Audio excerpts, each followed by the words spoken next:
유대인들이 예루살렘에서 제사장들과 레위인들을 요한에게 보내어 네가 누구냐 물을 때에 요한의 증언이 이러하니라. 요한이 드러내어 말하고 숨기지 아니하니 드러내어 하는 말이 나는 그리스도가 아니라 한데, 또 묻되 그러면 누구냐? 네가 엘리야냐 이르되 나는 아니라. 또 묻되 네가 그 선지자냐? 대답하되 아니라. 또 말하되 누구냐? 우리를 보낸 이들에게 대답하게 하라. 너는 내게 대하여 무엇이라 하느냐?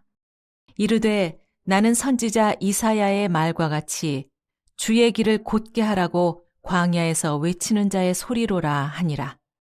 그들은 바리새인들이 보낸 자라. 또 물어 이르되 네가 만일 그리스도도 아니요 엘리야도 아니요 그 선지자도 아닐진데 어찌하여 세례를 베푸느냐? 요한이 대답하되 나는 물로 세례를 베풀거니와 너희 가운데 너희가 알지 못하는 한 사람이 섰으니 곧 내 뒤에 오시는 그이라.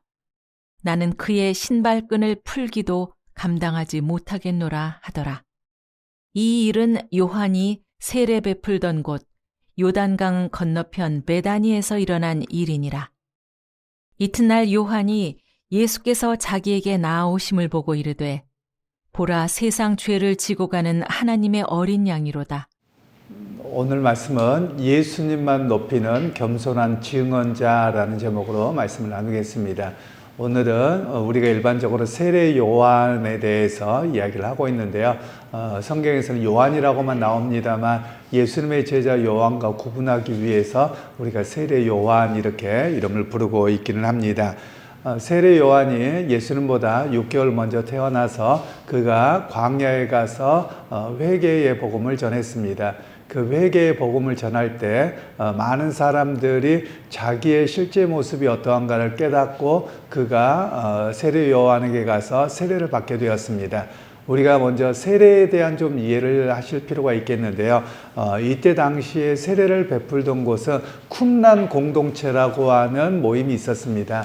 당시에 우리로 이야기하기는 참 어렵습니다만 정당이라고 하기는 그렇고요. 당시에 사람들이 가입되어 있는 속해 있는 여러 분파들이 있었습니다. 그 중에는 우리가 성경에 나오는 바리새파가 있고요. 사두개파가 있습니다. 그리고 이들보다 더 큰 곳이 에센파라고 하는 곳이 있고요. 또 열심당원이라고 하는 사람들이 있었고요.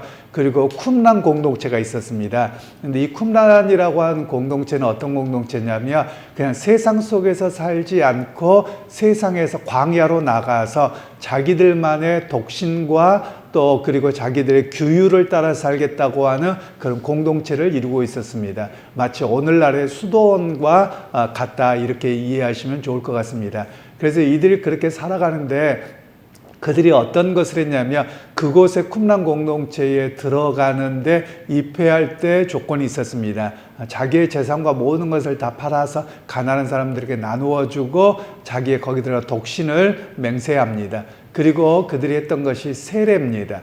이 세례는 우리가 베푸는 세례와는 조금 달랐던 것으로 보여집니다. 이렇게 어느 정도 될까요? 우리 지금 예배당에 한 3분의 1 정도 될까요? 이 정도의 물을 채워놓고 그들이 동쪽에서 서쪽으로 들어갑니다. 그래서 혼자 이렇게 물속에 들어갔다 나와서 정결 예식이라고 하는 것을 했습니다.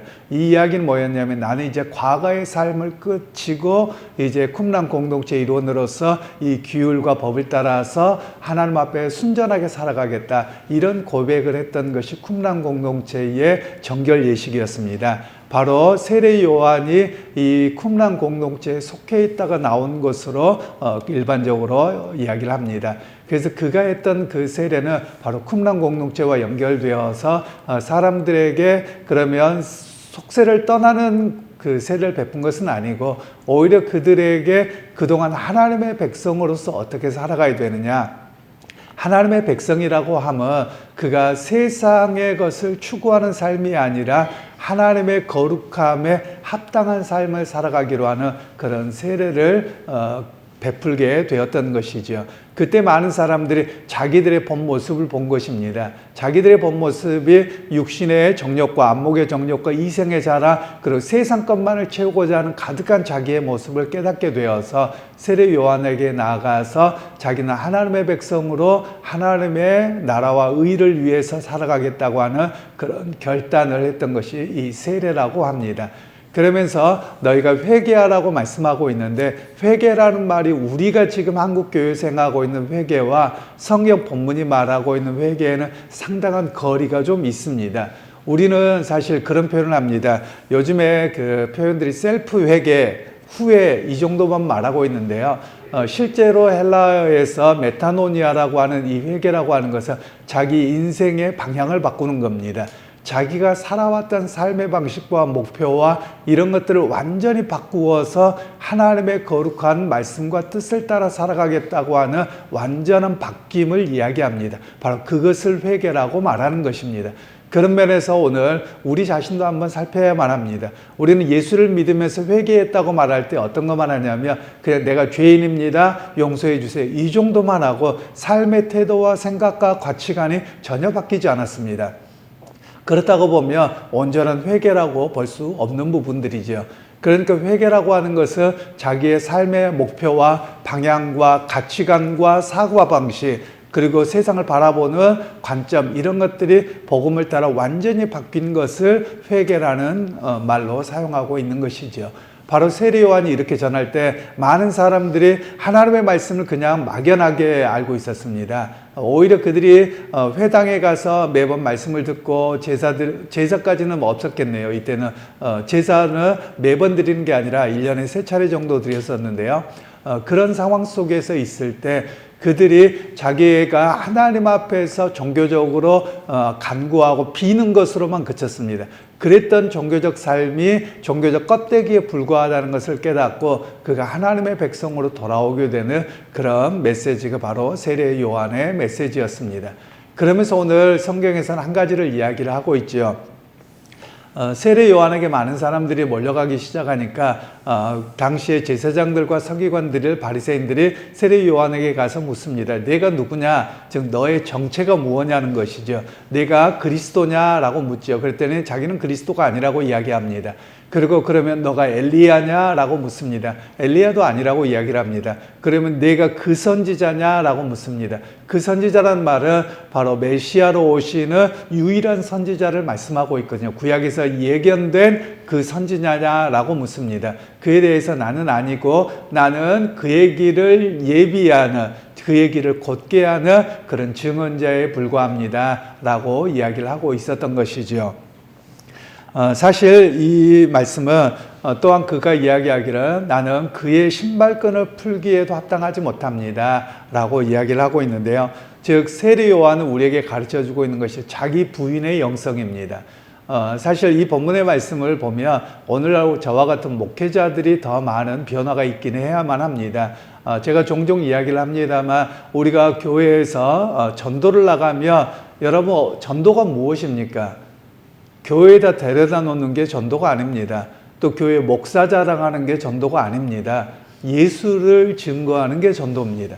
그런데 우리 한국교회는 어찌된 영문인지 그냥 교회에 데려다 놓고 그리고 교회에 세만 불리고 그리고 우리 목사 설교 좋아요 이렇게 해버리는 교회가 되어버렸습니다. 그래서 제가 우스갯소리로 이야기하는 것이 한국 교회는 교회가 아니라 목사교가 되어가고 있다. 제가 이렇게 우스갯소리로 하고 있는데요. 사실 대형교회나 또는 요즘에 최근에 문제가 되는 많은 교회들의 모습을 보면 목사교가 되어져 가고 있는 것 같습니다.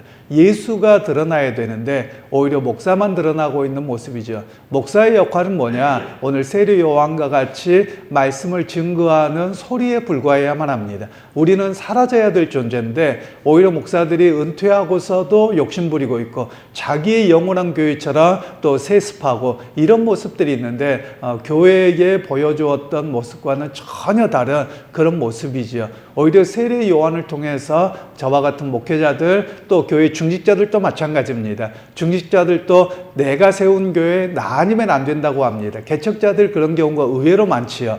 오히려 그런 면에서 세례 요한과 같이 우리는 어떤 모습이어야 되느냐? 자기 부인의 영성을 가져야 됩니다. 나 아니고 주님께서요. 이런 고백이 되어야 되거든요.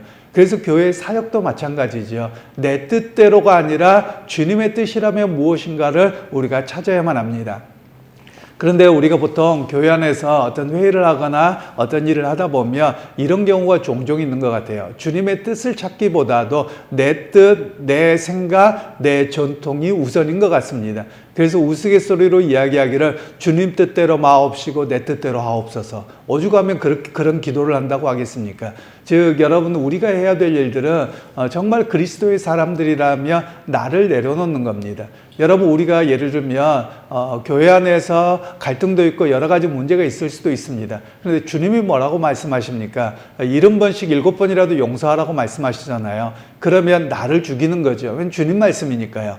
그런데 우리는 내 고집, 내 여러 가지를 내려놓으려고 하지 않습니다. 그러면서 예수 잘 믿는다는 거예요. 예수 잘 못 믿는 겁니다. 여러분 우리가 분명히 깨달아야만 하지요. 오늘 세례 요한을 통해서 우리에게 주시는 말씀은 어떻게 나를 부인할 것인가, 나를 죽이고 주님의 말씀이라며 나를 죽이고 그를 높이고 살아가야 되는 모습이 바로 세례 요한의 영성이라고 말할 수 있는 것입니다. 그런 면에서 여러분 우리가 잘 기억하셔야 됩니다. 앞에 말씀드린 것처럼 세례에 대한 이야기를 말씀드렸고요. 그리고 회개라는 것에 대해서 말씀드렸고요. 그리고 자기 부인에 대해서 말씀을 드렸습니다.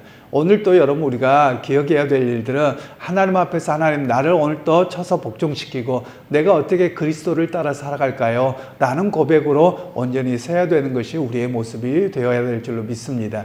그래서 여러분 하루의 삶 속에서도 나를 앞세우기보다도 주님 뜻이라며 주님이 기뻐하는 일이라며 내가 순종하겠습니다. 이런 모습이 되기를 원합니다. 그럼 여러분 여기서 한 가지 기억할 필요가 있습니다. 또 하나 더 나가자면 주님 뜻이 무엇입니까?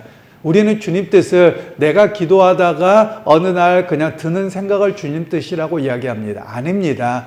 여러분 주님의 뜻은 또 자기의 생각에 어떤 갑자기 드는 게 아니고요. 성경을 바르게 알아야 됩니다.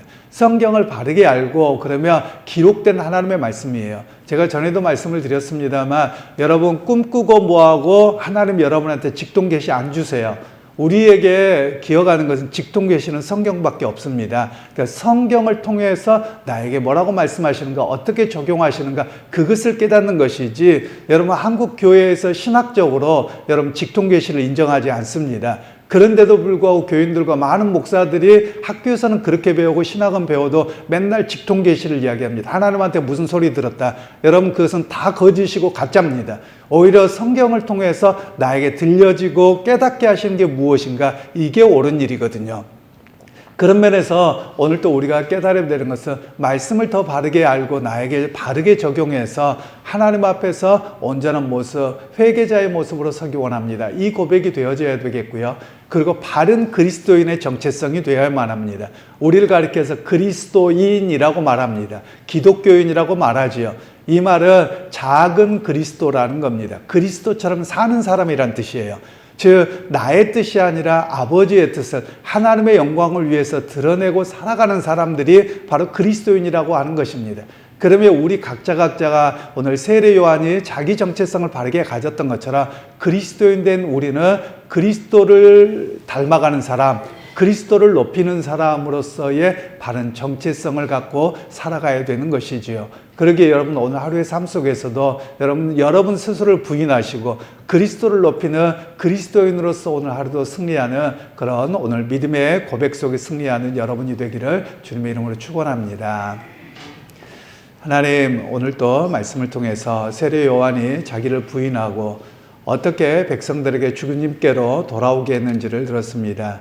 오늘 저와 같은 목회자들, 중직자들이 먼저 회개하게 하셔서 한국 교회가 그리스도를 높이고 그리스도만 드러나는 교회가 되게 하시고 또 우리 각자도 나는 그리스도인이라는 바른 정체성에서 오늘 또 승리하게 되는 우리 모두가 되게 하옵소서.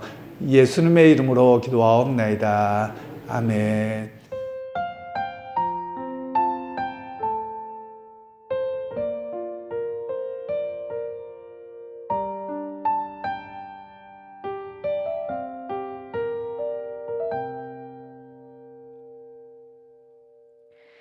슬픔 속에도 화내지 않고 끝까지 인내하는 것, 감사할 수 없는 그런 조건에서도 감사하며 사는 것, 칭찬이나 비난 가운데서도 침묵하며 살아가는 것, 말씀 순종하기 어려울지라도 믿음으로 순종하는 것, 어떠한 자기 주장도 버리고 오직 모든 것을 주님 뜻에 맡기며 내가 강한 것이 아니라 주가 강함을 보여줌이 진정한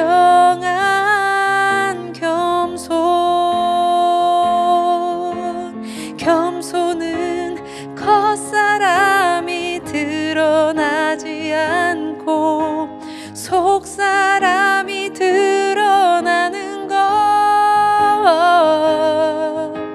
하나님과 가장 가까운 사람이 바로 겸손한 사람,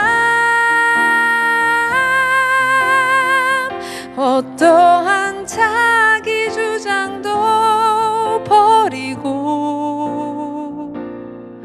오직 모든 것을 주님 뜻에 맡기며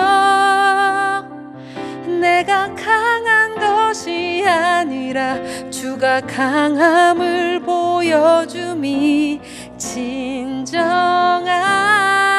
겸손, 내가 강한 것이 아니라 주가 강함을 보여줌이 진정한 겸손, 내가 강한 것이 아니라 주가 강함을 보여줌이 진정한 겸손.